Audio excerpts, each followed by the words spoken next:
بسم اللہ الرحمن الرحیم فی قلوبہم مرض فزادہم اللہ مرضا ولہم عذاب علیم بما کانوا یکذبون۔ ان کے دلوں میں بیماری ہے تو اللہ نے ان کی بیماری اور بڑھائی۔ اب یہاں لفظ مرض آیا ہے تو مرض حقیقتاً کس کو کہتے ہیں، اور پھر یہ منافقین کے بارے میں فرمایا گیا کہ ان کے دلوں میں بیماری ہے، تو اس سے کیا مراد ہے؟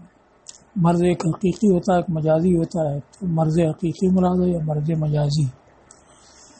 تو ذکر کیا ہے کہ دونوں ہو سکتا ہے۔ المرض حقیقۃ فیما یعرض البدن فیخرجہ عن الاعتدال الخاص به ویوجب الخلل فی افعالہ۔ مرض حقیقت ہے اس میں جو بدن کو عارض ہو کر کے اس کے خاص اعتدال سے اس کو باہر کر دے اور اس کے کاموں میں خلل کا سبب بنے۔ تو ایک تو اعتدال نوعی ہوتا ہے، ایک اعتدال شخصی۔ اعتدال نوعی سے جب آدمی باہر ہوگا تو ہلاکی ہو جائے گا، لیکن خود شخص کا جو اعتدال ہونا چاہیے اس سے نکل جائے تو وہی مرض ہوتا ہے۔ اسی لیے الخاص سے بھی کہا کہ بدن کو عارض ہو کر کے اس بدن کے خاص اعتدال سے اس کو باہر کر دے اور اس کے کاموں میں خلل کا سبب بنے۔ یہ حقیقت ہوا۔ ومجاز فی الاعراض النفسانیۃ التی تخل بکمالها، اور مجاز اور نفسانی عوارض میں جو نفس کے کمال میں خلل انداز ہوتے ہیں۔ بکمالها میں ضمیر نفس کے لیے ہے جو نفسانیہ میں ہے، تو یہ مجازن مرض ہوتا ہے۔ نفسانی عوارض جو نفس کے کمال میں خلل انداز ہوتے ہیں، جیسے جہالت، بدعقیدگی اور حسد اور کینہ اور معاصی سے محبت۔ اب ان کو مرض کیوں کہا گیا؟ تو حقیقت اور مجاز میں علاقہ کیا ہے؟ تو اس کو بیان کیا کہ اس لیے کہ یہ فضائل کے پانے سے روکنے والے ہوتے ہیں یا حقیقی ابدی زندگی کے زوال تک پہنچاتے ہیں۔ تو جیسے مرض حسی حقیقی ہوتا ہے وہ لگاتار رہے تو ہلاکت تک پہنچا دیتا ہے، ویسے ہی یہ نفسانی عوارض رہے تو یہ ابدی حقیقی زندگی سے محروم کر دیتے ہیں اور فضائل کے حصول سے مانع ہوتے ہیں۔ جیسے کہ مرض حقیقی جو ہے وہ بدن کے تمام افعال کی ادائیگی میں رکاوٹ بنتا ہے اور خلل لاتا ہے، تو ایسے ہی ہے۔ اب اس کے بعد کہا ولایت تحتملہما، آیت جو ہے دونوں کا احتمال رکھتی ہے، یعنی مرض حقیقی مراد ہو یا یہ کہ مرض مجازی مراد ہو۔ اب حقیقی کیسے ہوگا؟ تو اس کو کہا کہ ان کے قلوب فإن قلوبهم كانت متألمة تحرقا على ما فات عنهم من الرياسة۔ تو تحرک سے ایک چیز کو دوسری چیز پر رگڑنا اس کو کہا جاتا ہے۔ پھر اس کے بعد جلنا اور حسد کرنا اس معنی میں دوبارہ ثانیاً بولا جاتا ہے۔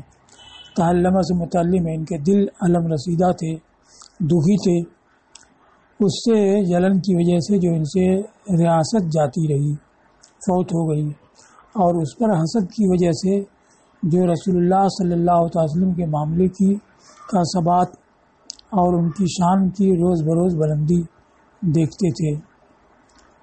تو آدمی جب ناگوار امر برابر دیکھتا رہتا ہے تو اس کا دل واقعی دکھی ہو جاتا ہے اور مریض ہو جاتا ہے۔ اسی لیے متنبی نے کہا الہم یخترم الجسیم نحافتا ویشیب ناصیۃ الصبی ویحرم۔ ہم فکر و غم یخترم و ہلاک کر دینا، نحافتاً نحیف سے اس کی صفت ہے نحاف لاغری کی فکر لاغری کی وجہ سے جسیم یعنی بھاری بھرکم فربا شخص کو ہلاک کر دیتی ہے، اور بچے کی پیشانی کا بال سفید کر دیتی ہے اور بوڑھا بنا دیتی ہے۔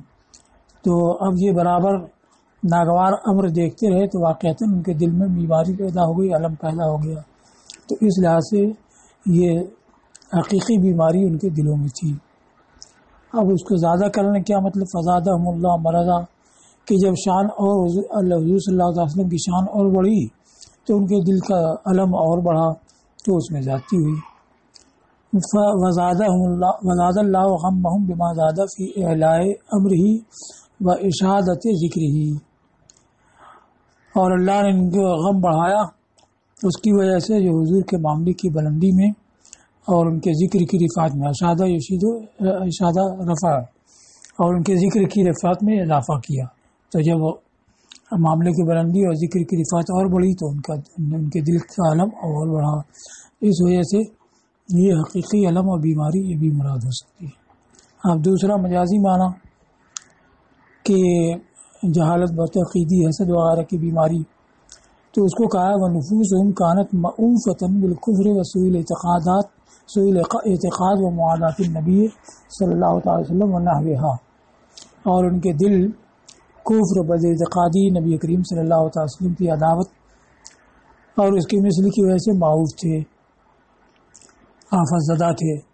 تو اللہ نے اس کو اور بڑھایا مہر کر کے، ختم اللہ علی قلوبہم، یا تکلیفات کو زیادہ کر کے اور وہی بار بار اتار کر کے، اور حضور کی نصرت جمع نصر دونا دون کر کے۔ تو اب پہلے سے کفر بد اعتقادی کی وجہ سے ان کے دلوں میں مجازی بیماری تھی، اب اس بیماری پر مہر کر دی گئی، یا تکلیفات میں اضافہ ہوا تو کفر کی بیماری اور بڑھی، بدعقیدگی اور بڑھی۔ ایسی وحی بار بار آتی رہی تو اس کا انکار بھی یہ بار بار کرتے رہے، اور حضور صلی اللہ علیہ وسلم کی نصرت زیادہ ہوتی رہی تو حضور کی عداوت بھی ان کے اندر بڑھتی رہی۔ تو اس لحاظ سے یہ مجازی بیماری بھی ان کے دل میں موجود تھی۔ اب اس کو کہا ہے کہ فزادہم اللہ مرضا، جو فرمایا گیا کہ اللہ نے ان کی بیماری اور بڑھی، تو یہ اسناد مجازی ہے کہ حقیقی ہے۔ تو زمخشری نے کشاف میں یہی کہا ہے کہ یہ مجازی ہے، یعنی اسناد حقیقی نہیں ہے، کیونکہ مرض سے مراد کفر و بدعقیدگی ہے، کفر و بدعقیدگی کو بڑھانا یہ قبیح ہے، لہذا اللہ کی طرف اس کی اسناد نہیں ہو سکتی۔ مصنف نے کأنہ کے ساتھ ذکر کیا ہے کہ گویا کی زیادتی کی اسناد اللہ کی طرف اس لحاظ سے ہے کہ وہ زیادتی اسی کے فعل کا مسبب ہے، کہ اصل میں اللہ کی طرف سے کیا ہوا، رسول کی نصرت کو بڑھانا تک اور تکلیفات کو زیادہ کرنا اور وہی بار بار اتارنا، اور اس کے یہ ایک سبب ہوا، اور اس کے نتیجے میں منافقین کی بدعقیدگی اور ان کی عداوت، ان کا کینہ اور بڑھا۔ تو براہ راست ان کی بدعقیدگی اور کینے کو بڑھانا یہ نہیں پایا گیا، بلکہ براہ راست اللہ کی طرف سے تو تکلیفات کو زیادہ کرنا، وحی کو مقرر کرنا، نصرت میں اضافہ کرنا، یہ سب ہوا ہے۔ اب اس کے نتیجے میں ان کی جو بدعقیدگی تھی، کفر تھا، یہ اور بڑھ گیا، تو اسناد اللہ کی طرف کی گئی اس لحاظ سے کہ اللہ کے فعل ہی کا یہ مسبب ہے۔ وہ اسناد ہوا الی السورہ فی قولہ تعالی، اور ذاتی کی اسناد سورہ کی طرف باری تعالیٰ کے ارشاد فزادتہم رجسا میں تھی۔ ان آیتوں نے سورہ نے ان کی پلیدی اور بڑھائی، اس لحاظ سے کہ وہ سبب ہے کہ سورہ نازل ہوئی، اس کا انہوں نے انکار کیا، تو انکار کے سبب ان کی کفر کی پلیدگی بڑھ گئی۔ یہ دو تفسیر ہوئی۔ اب اس کے بعد تیسرے یہ کہا ہے کہ احتمال یہ ہے کہ مرض سے مراد وہ ہو جو ان کے دلوں میں بزدلی اور کمزوری داخل ہوئی، جس وقت انہوں نے مسلمانوں کی مشاہدہ کیا، مسلمانوں کی شوکت کا اور اللہ کے ملائکہ کے ذریعے ان کی مدد فرمانے کا اور ان کے دلوں میں رعب ڈالنے کا۔ تو اب جب انہوں نے مسلمانوں کی نصرت اور شوکت دیکھی تو ان کے دلوں میں بزدلی آئی، کمزوری آئی، اسی کو مرض کہا گیا ہے۔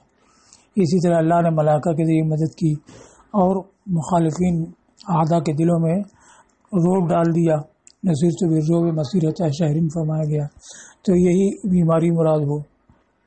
اور اس کا زیادہ کرنا تضعیف ہو، اسی بزدلی اور کمزوری کو بڑھا دینا، اس سے جو رسول اللہ صلی اللہ علیہ وسلم کے لیے دشمنوں پر نصرت اور بلاد میں وسعت میں اضافہ کیا۔ تو یہ احتمال سے بیان کیا ہے کہ یہ بھی مراد ہو سکتا ہے۔ تو ایک تو یہ ہے کہ مرض حقیقی سے مراد خاص بیماری یعنی دلوں کا دکھی ہونا یہ ہو، اور ایک یہ کہ دلوں کو جو عارض ہے بزدلی و کمزوری ہو مراد ہو، اور مرض مجازی تو ہوا ہے بدعقیدگی عداوت کینہ۔ وَلَهُمْ عَذَابٌ علیم اے مولم، اور ان کے لیے دکھ کا عذاب ہے۔ تو اصل میں یعلم دکھی ہونا، درد والا ہونا، تو عذاب کی صفت میں آیا علیم کہ عذاب خود تکلیف والا ہوگا، حالانکہ عذاب مولم ہوتا ہے یعنی تکلیف پہنچانے والا ہوتا ہے، مگر عذاب کو علیم کہا گیا بطور مبالغہ، جیسے جنون ہو، اس کا جنون مجنون ہوا، یا جد ہو، اس کی کوشش نے کوشش کی، تو اس میں یہ بتانا ہے کہ وہ عذاب اتنا سخت ہوگا کہ خود تکلیف میں مبتلا ہوگا۔ اے مولم یعنی علم رسیدہ ہوگا، کہا جاتا علیم فہو علیم، سمع سے، جیسے وجیع فہو وجیع، وجیع درد والا ہوا، وجیع درد والا صفت کے صیغہ۔ تو اب عذاب کو علم والا کہا گیا مبالغہ کے لیے، جیسے شاعر نے کہا ہے تحیۃ بینہم ضرب وجیع، اس کا پہلا مصرع بخیل قد دلفت لہم بخیل، خیل تو اصل میں گھوڑوں کو کہتے ہیں، پھر گھوڑا سواروں کو بھی کہتے ہیں کہ کتنے گھوڑا سوار ہیں کہ آہستہ دلفہ یا دلفہ آہستہ جانا، کہ ان کی طرف میں آہستہ گھوڑا سواروں کو لے گیا، یعنی سواروں کے مقابلے میں دوسرے سواروں کو لے گیا۔ ان کی تو لیے کہا ہے کہ ان کی باہمی تحیت ایسی ضرب ہے یہ دکھ والی ہے، تو ضرب کو وجیع کہا، حالانکہ مجھے ہونا چاہیے، مگر بجائے مجھے کے وجیع کہا کہ وہ ضرب اتنی سخت ہے کہ خود اپنے سے وہ تکلیف و درد میں مبتلا ہے۔ یہ عمرو بن مادی کرب کا شعر ہے۔ تو جیسے وہاں ضرب کی صفت میں وجیع آیا ہے یعنی دکھی، ویسے یہاں عذاب کی صفت میں علیم آیا ہے جدہ کے طور پر۔ بما کانوا یکذبون بسبب کذبہم او ببدلہ، یہ جو کہا ہے اس سے یہ بتایا کہ بما میں جو با ہے یہ سببیہ ہے، اور ما کانوا یکذبون میں جو ما ہے یہ مصدریہ ہے، تو بسبب کذبہم اس کا معنی ہوگا۔ دوسرا ہے کہ با مقابلہ کے لیے ہو تو مطلب ہے کہ ان کے کذب کے بدلے میں، اور ان کے لیے دردناک عذاب ہے ان کے کذب کے بدلے میں۔ اب یہاں دو قرات ہے، یکذبون اور یکذبون، تو یکذبون ہوگا تو مطلب ان کی تکذیب کے بدلے میں، اور یکذبون تو ان کے کذب کے بدلے میں۔ تو یکذبون امام عاصم، امام حمزہ اور کسائی تینوں قراء کوفہ کی قرات ہے، اور معنی ہے بسبب کذبہم، کیا عذاب ہے ان کے لیے دردناک عذاب ہے ان کے کذب کے سبب یا ان کے کذب کے بدلے میں، اس کے جزا کے طور پر۔ اور کذب کیا ہے؟ ان کا آمنا کہنا، ایمان رکھتے نہیں تھے اور ایمان کا دعویٰ کرتے تھے۔ باقی چار قراء نے یکذبون پڑھا ہے۔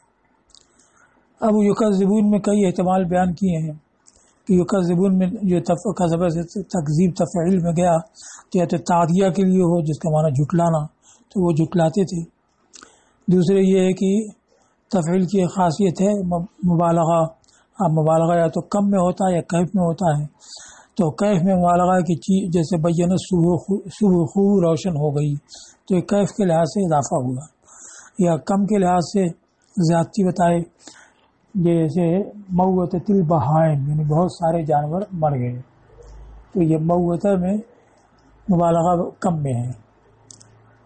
تو اب مطلب یہ ہوگا یکذبون کا کہ بہت بڑا جھوٹ بولتے تھے یا بہت زیادہ بولتے تھے، تو جھوٹ ان کا کیف کے لحاظ سے بڑا ہوا تھا یا مقدار کے لحاظ سے بڑا ہوا تھا کہ کثرت اس کے افراد کثیر تھے۔ تیسرا یہ بتایا ہے کہ کذب الوحشی سے لیا گیا ہو، تو یہ بولتے ہیں کذب الوحشی جب وحشی حیرت میں تردد میں مبتلا ہو، اذا جرا شوطن و وقف لینظر ما وراء، جب وحشی جانور ایک چکر دوڑے اور ٹھہر جائے تاکہ پیچھے دیکھے کوئی شکاری آ رہا نہیں آ رہا ہے، پھر دوڑے پھر پیچھے دیکھے، تو یہ حیرت و تردد میں مبتلا ہوتا ہے۔ تو اس سے جب لیا جائے گا تو اس کا مطلب ہے کہ منافقین اس وجہ سے کہ منافقین حیرت و تردد میں تھے۔ تو یہ یکذبون کا تین معنی، ایک تعدیہ والا، دوسرا مبالغہ والا، تیسرا حیرت و تردد والا۔ اس کو کہا ہے کہ باقی نے یکذبون پڑھا ہے کذبہو سے، لأنہم کانوا یکذبون الرسول، اس لیے کہ یہ رسول کی تکذیب کرتے تھے اپنے دلوں سے، کہ سامنے جو آتے تھے تو کہتے تھے نشہد انک لرسول اللہ، مگر دل میں ہر وقت تکذیب رکھتے تھے اور اظہار بھی کرتے تھے اذا خلوا لشطار دینہم، اور جو اپنے دین کے شاطروں سرکشوں تک کے پاس تنہائی میں ملتے تو تکذیب کرتے تھے۔ اس کے لحاظ سے یہ کذبون فرمایا گیا، یا اس کذبہ سے ہے جو مبالغہ یا تکثیر کے لیے ہے، تو مبالغہ سے مراد لیا ہے کیف کے لحاظ سے ذاتی، اور تکثیر سے مراد لیا ہے کم کے لحاظ سے ذاتی۔ جیسے بین الشیء، یہ مبالغہ کی مثال ہے کہ چیز خوب واضح ہو گئی، اور موتۃ البہائم یہ کم کے لحاظ سے ذاتی تکثیر کی مثال ہے۔ یا یہ کہ کذب الوحشی بمعنی جرا شوطن ووقف لینظر ما وراءہ سے لیا گیا ہے، اس لحاظ سے کہ جب وحشی اس طرح دوڑتا اور رکتا ہے تو یہ حیرت میں ہوتا ہے، اور منافق حیرت و تردد میں ہوتا ہے۔ اب اس کے بعد لفظ کذب کو بتایا ہے، الخبر عن الشیء علی خلاف ما هو به، جیسے صدق، الخبر عن الشیء علی ما هو به واقع کے مطابق خبر دینا، ویسے کذب واقع کے خلاف خبر دینا، تو اسی چیز کو متعلق اس کے خلاف خبر دینا جیسی کہ وہ واقع میں ہے۔ اب یہ بتایا کہ کذب سب کا سب حرام ہے، یعنی اصل کے لحاظ سے حرام ہے، اور حلال ہوتا ہے تو کسی عارض کی وجہ سے۔ حرام ہونے کی دلیل اس لیے کہ یہ اس سے استحقاق عذاب کی علت بیان کی ہے کہ دردناک عذاب ہے ان کے کذب کے سبب۔ تو کذب اگر کوئی امر جائز ہوتا تو عذاب کا سبب نہ بنتا، تو اس سے معلوم ہوا کہ فی نفسی اور اصل کے لحاظ سے یہ ناجائز و حرام ہے۔ اس لحاظ سے کہ اس سے استحقاق عذاب کی علت بیان کی ہے، حیث رتب علیہ، اس طرح سے کہ عذاب کو کذب پر مرتب کیا ہے۔ اب جو حدیث میں آیا کہ حضرت ابراہیم علیہ السلام نے فرمایا کہ جب شفاعت طلب کرنے والے قیامت میں ان کے پاس پہنچیں گے تو وہ کہیں گے نفسی نفسی اذهبوا الی غیری، میں اپنے رب سے ڈرتا ہوں، انی کذبت ثلاث کذبات، کہ میں نے 3 جھوٹ کہے ہیں، اور نبی تو کذب اور حرام سے محفوظ ہوتے ہیں، معصوم ہوتے ہیں۔ اب اس کے بعد کذبت ثلاث کذبات کیسے کہیں گے؟ تو اس کو کہا ہے کہ وہاں اس سے مراد ہے تعریض۔ تعریض کا مطلب ہے تصریح کے خلاف، یعنی لفظ کے 2 معنی ہوں اور ایک معنی چھوڑ کر کے دوسرا مراد لیا جائے۔ تو اب ثلاثہ کذبات جو انہوں نے کہا اس سے کیا مراد ہے؟ تو ایک تو یہ کہا گیا کہ یہ کوکب نکلا، ستارہ نکلا، انہوں نے کہا ھذا ربی، پھر سورج، پھر چاند نکلا تو کہا ھذا ربی، پھر سورج نکلا تو کہا ھذا ربی، تو یہ مراد ہے۔ اور یہ چونکہ انہوں نے استدلال کے طور پہ کہا تھا کہ پہلے ایک بار دعویٰ کیا، پھر اس کو رد کیا، پھر دعویٰ کیا، اس کو رد کیا، تو اس وجہ سے یہ بطور استدلال ہے اور اس میں کوئی کذب نہیں ہے، لیکن کذب کے مشابہ ہے صورتاً۔ دوسرے یہ کہا گیا کہ 3 کذب سے مراد یہ ہے کہ ایک تو انہوں نے جب کفار میلے میں جا رہے تھے تو ان سے کہا کہ آپ بھی چلیں، تو انہوں نے کہا انی سقیم، میں بیمار ہوں۔ تو سقیم کا ظاہر معنی یہ ظاہری بیماری ہے، اور مجازی معنی یہ ہے کہ میں تمہارے فعل سے تکلیف میں اور دکھ میں ہوں، یہ معنی۔ یا یہ کہ سقیم کا ظاہر معنی کہ فی الحال بیمار ہوں، اور سقیم کا انہوں نے مراد لیا کہ بیمار ہونے والا ہوں، یعنی آئندہ۔ تو یہ صورت کذب میں تھا۔ اسی طریقے سے جب وہ بت کدے سے واپس آیا، دیکھا کہ سارے بت توڑ دیے گئے ہیں، تو پوچھا کہ کس نے توڑا؟ تو انہوں نے فرمایا بل فعلہ کبیرہم، کہ ان کے بڑے نے یہ کیا ہے، یعنی بڑے نے توڑا ہے۔ تو یہ بھی صورتاً کذب ہے، اور حقیقت میں ان کا مقصد تھا دلیل قائم کرنا کہ جس کی پرستش کرتے ہیں وہ کچھ بھی قادر نہیں ہے اور کچھ نہیں کر سکتا ہے، کہ وہ غور کرنے میں مجبور ہوں۔ فَاسْأَلُوهُمْ إِنْ كَانُوا يَنْطِقُونَ، یہ بھی فرمایا کہ چھوٹے بتوں سے پوچھو اگر بولتے ہوں۔ تو 2 یہ ہو گیا۔ تیسرا یہ ہے کہ جب ایک بادشاہ کے یہاں پہنچے جو کہ کسی کی بیوی کو پاتا تھا تو غصب کر لیتا تھا، اور اس کے اقارب میں سے کوئی عورت ہوتی تو چھوڑ دیتا تھا۔ تو حضرت سارہ کے بارے میں، سارہ کو ساتھ میں لے کے گئے تھے، ان کے بارے میں پوچھا کہ یہ کون ہے؟ تو انہوں نے فرمایا کہ ہذہ اختی، اور مراد لیا اختی فی الدین، اور انہوں نے اختی فی القرابہ سمجھا۔ تو یہ 3 قول ہیں جو ظاہر کے لحاظ سے کذب تھے اور حقیقت کے لحاظ سے صحیح تھے۔ تو اس کو کہا کہ وہ جو مروی ہے کہتی ابراہیم علیہ السلام نے 3 جھوٹ کہے، تو اس سے مراد تعریض ہے جو صریح کے خلاف ہے، لیکن چونکہ صورت میں کذب کے مشابہ ہوا تو اس وجہ سے اس سے موسوم کیا گیا۔ اب اس کے بعد وَإِذَا قِيلَ لَهُمْ لَا تُفْسِدُوا فِي الْأَرْضِ قَالُوا إِنَّمَا نَحْنُ مُصْلِحُونَ، اور جب ان سے کہا جائے زمین میں فساد نہ برپا کرو تو کہیں ہم تو صرف اصلاح کرنے والے ہیں۔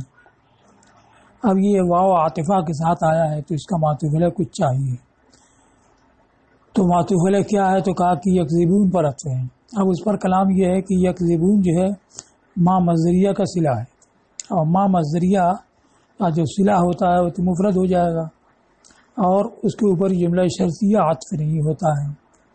تو یہ کہا گیا کہ یقولو پر عطف ہے کہ لوگوں میں سے کچھ وہ ہیں جو کہتے ہیں کہ آمنا باللہ وما هم مؤمنین، اور جب ان سے کہا جائے تو یہ اس پر عطف ہے کہ اس میں ان کے نفاق کا بیان اور اس کی تفصیل ہے۔ ابو حیان نے البحر المحیط میں یہ کہا ہے کہ بہتر یہ کہ سب ان کے کذب کی تفصیل ہو، جو فرمایا گیا کہ بما کانوا یکذبون، تو کذب کی تفصیل کی گئی ہے اور مستقل جملے ہیں یہ۔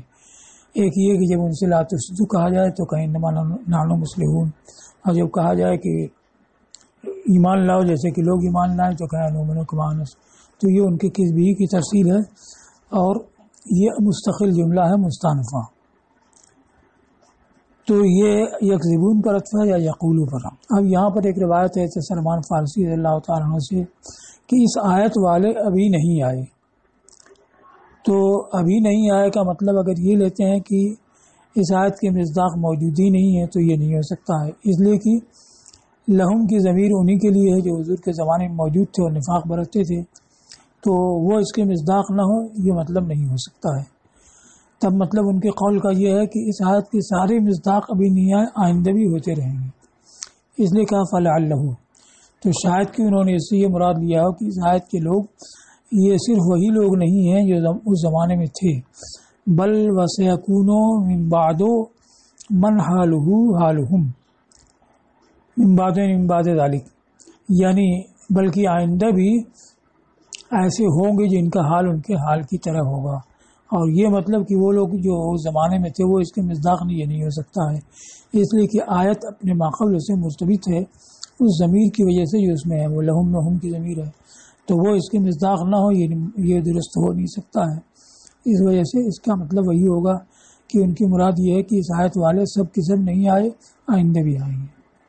اب اس میں لفظ لا تفسدوا آیا ہے، فسد یفسد فسادن، اس سے افسد افساد باب افعال میں ہے، تو فساد کیا ہے اور پھر ان کا افساد کیا تھا اس کو بیان کیا کہ فساد خروج الشیء من الاعتدال والصلاح ضدہ، کسی چیز کا اعتدال سے باہر ہو جانا اور صلاح اس کی ضد ہے۔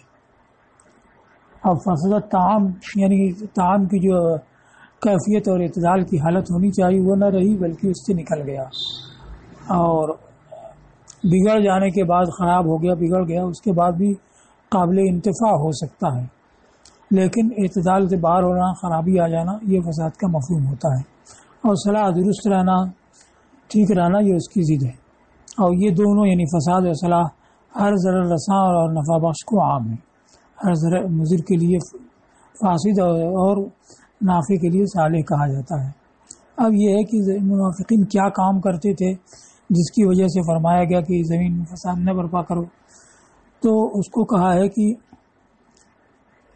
کان من فسادہم فی الارض حیج الحروب والفتن بمخاضات المسلمین وممالأۃ الکفار علیہم وافشاء الاسرار علیہم، مالا معاملہ، تو ان کا زمین میں فساد تھا، جنگیں اور فتنے برانگیختہ کرنا، مسلمانوں کو فریب دے کر کے اور ان کے خلاف کفار کو مدد دے کر کے اور کفار کی جانب راز کو فاش کر کے، کہ اس کی وجہ سے اب فساد فی الارض کیسے کہا گیا کہ یہ تو ایک حصے میں ایک خاص حلقے میں ہوا، پوری زمین میں فساد تو ہوا نہیں، تو اس کو کہا کہ یہ مسلمانوں کی حالت درست ہوگی تو نظام عالم درست ہوگا اور زمین کا حال استوار ہوگا، اور جب اس میں خرابی ڈالیں گے تو سارا نظام درہم برہم ہوگا۔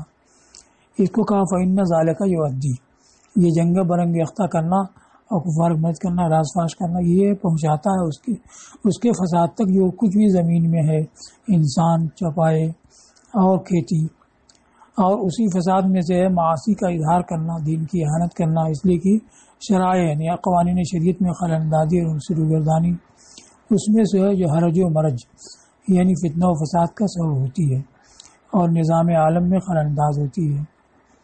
اب یہ قیل لہم جب ان سے کہا جائے تو قائل کون ہے؟ تو صریح ہے نہیں، تو کہا گیا کہ قائل باری تعالیٰ ہے یا رسول صلی اللہ علیہ وسلم یا بعض مومنین۔ قیلہ میں قرات بیان کی ہے کہ امام کسائی اور ہشام جو ابن عامر شامی سے راوی ہیں، انہوں نے پڑھا ہے قیلہ، پہلے حرف میں ضمہ کی بو دے کر کے، یہ ظاہر کرنے کے لیے کہ یہ یا جو ہے واو سے بدلی ہوئی ہے۔ قالو انما نحن مصلحون، تو وہ کہیں ہم تو صرف مصلح ہیں۔ یہ اذا قیلہ کا جواب ہے، جب کہا جائے تو یہ کہیں۔ اور ناصح کا نصیحت کرنے والے کا رد ہے بطور مبالغہ۔ اب مبالغہ کیسے کہ انہوں نے کہا لا تفسدو تو کہتے لا نفسدو، لیکن اس کے بجائے جملہ اسمیہ لائے، اور جملہ اسمیہ بھی نحنو مسند علیہ مقدم ہے، جو قرینے کے ساتھ حصر کا فائدہ دیتا ہے، ورنہ کم از کم تقویت حکم کے لیے ضرور ہوتا ہے جبکہ خبر فعلی ہو۔ اور پھر انما، یہ تو حصر کے لیے آتا ہی ہے، جو جزء اول کو جزء ثانی پر محصور کرتا ہے، یعنی ہم تو صرف مصلح ہیں، فساد تو کیا فساد کی آمیزش سے بھی ہمارا تعلق نہیں ہے۔ تو یہ ناصح کا رد ہے بطور مبالغہ، مطلب یہ کہ ہم سے یہ خطاب صحیح نہیں ہے، اس لیے کہ ہمارا کام صرف اصلاح ہے، اور ہمارا حال محض خالص ہونا، محض خالص کرنا، شائبہ کی جمع شوائب، شابہ شو و شوبن ملاوٹ کرنا، اور ہمارا حال فساد کی آمیزشوں سے خالص ہے۔ یہ کیسے مطلب ہوا؟ تو اس کو کہا کہ انما کے ساتھ کہا ہے کہ جملہ اسمیہ پھر انما داخل ہے، تو انما جو ہے مدخول کو مابعد پر محصور کر دیتا ہے، تو اس کا مطلب کہ ہم صرف اصلاح کے کام پر ہیں، افساد سے کوئی تعلق نہیں ہے۔ اس لیے کہ انما یفید قصر ما دخلہ علی ما بعدہ، لمبا جملہ بھی ہوتا ہے تو جو آخر میں ہوتا ہے اسی کا حصر ہوتا ہے۔ اب یہ اس جملے کے لحاظ سے کہا ہے چونکہ جو ہی لفظوں پر مشتمل ہے، ایک نحنو ایک مصلحون ہے، تو ایک تو انما کا مدخول ہے نحنو، اور دوسرا اس کا مابعد ہے مصلحون۔ تو انما جو ہے جس پر داخل ہوا ہے اس کے مابعد پر محدود کرنے کا فائدہ دیتا ہے، تو مطلب کہ ہم صرف اصلاح کے کام پر ہیں اور اس سے متجاوز نہیں ہیں۔ اس کی مثال جیسے زیدن انما منطلقن، زید جانے والا ہی ہے، تو زید جو ہے صرف انطلاق تک ہے، جیسے انما زید شاعر لا کاتب کہا جائے، یعنی زید صرف شاعر ہے، انشاء پرداز نہیں ہے۔ اور انما ینطلق زید، جیسے کہا جائے انما شاعر زید، کہ شاعر صرف زید ہی یعنی بکر نہیں ہے۔ تو جو بھی انما کا مدخول ہوتا ہے وہ مابعد پر محدود ہوتا ہے، تو یہاں بھی نحنو جو ہے محدود ہے مصلح ہونے پر۔ اب انہوں نے یہ کیسے کہا کہ ہم تو صرف مصلح ہیں، حالانکہ فساد ان کا ظاہر باہر تھا؟ تو کہا اس لیے کہ وہ فساد ہی کو اصلاح سمجھتے تھے اور ارشاد ہی کو اصلاح سمجھتے تھے، اس وجہ سے وہ کہتے کہ ہم تو اصلاح کر رہے ہیں۔ وہ انما قالوا ذالک، اور انہوں نے یہ کہا اس لیے کہ انہوں نے فساد کو اصلاح کی صورت میں تصور کیا۔ یہ کیوں؟ جیسے کہ اس وجہ سے کہ ان کے دلوں میں بیماری تھی، جیسے کہ ارخان کا مریض سفید کو زرد دیکھتا ہے، تو بیماری کی وجہ سے وہ فساد کو اصلاح سمجھتے تھے۔